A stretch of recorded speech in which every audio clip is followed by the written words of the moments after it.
Hello everyone! So for today's video, ituturo ko po sa inyo kung paano mag-register or how to join affiliate program sa Shopee. So kung bago ka pa lang dito sa aking channel, i-click mo na ang subscribe button, pati na rin ang notification bell kasi nag-upload ako dito ng mga tips and tutorials na pwede nating matutunan at pwede nating magamit. So let's start!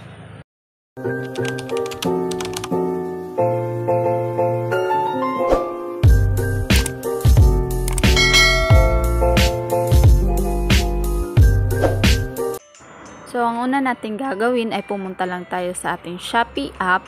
After ma-open natin yung ating Shopee account, i-click lang po natin itong Me na nasa baba.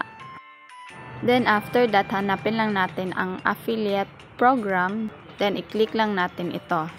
So, dito tayo mapupunta sa affiliate registration. So, dito, account type, i-click lang po natin itong individual. Then, i-link lang po natin yung ating social media accounts like Facebook. So, ito, click lang po natin itong Facebook and i-open lang po natin ang ating Facebook account. Then, i-click lang po natin yung page na gusto nating i-link sa ating Shopee account. Then, i-click lang po natin itong next. After, i-click lang po natin itong done.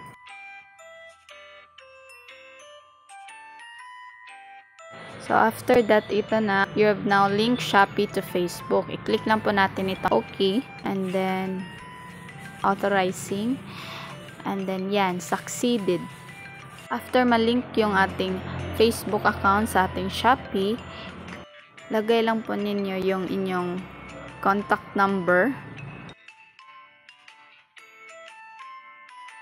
Then, i-copy lang po natin yung ating Facebook profile link and then i-paste lang natin dito sa ating Shopee. Then, click confirm. And then, ayan. Then, dito sa email verification code, i-click lang po natin itong send code. Ilalagay natin yung code na isinend sa ating Gmail account.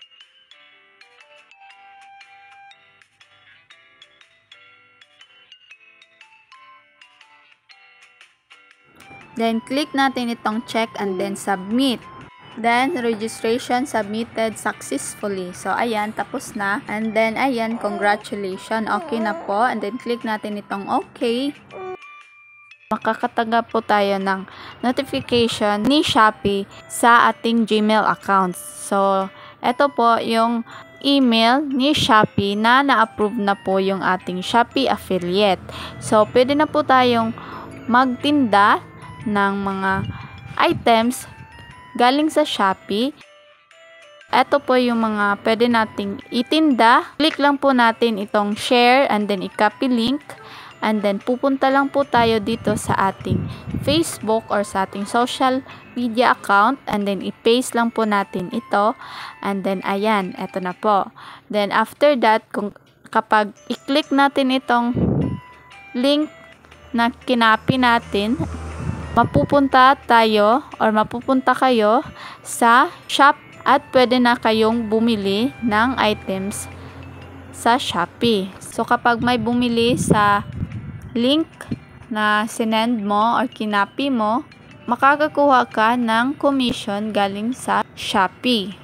So, kapag na-verify na yung inyong account at na-set na yung inyong account sa affiliate program, then, pwede na po kayong mag-share ng mga links katulad nito na pwede nating ilagay sa ating mga social media accounts. So, yan lang po kadali mag-apply at kung paano ba mag-register sa Shopee affiliate. So, dito na lang po nagtatapos yung ating video. Salamat sa panonood. So, don't forget to like, share, comment, and subscribe for more tips and tutorials. Thank you for watching. God bless and bye-bye!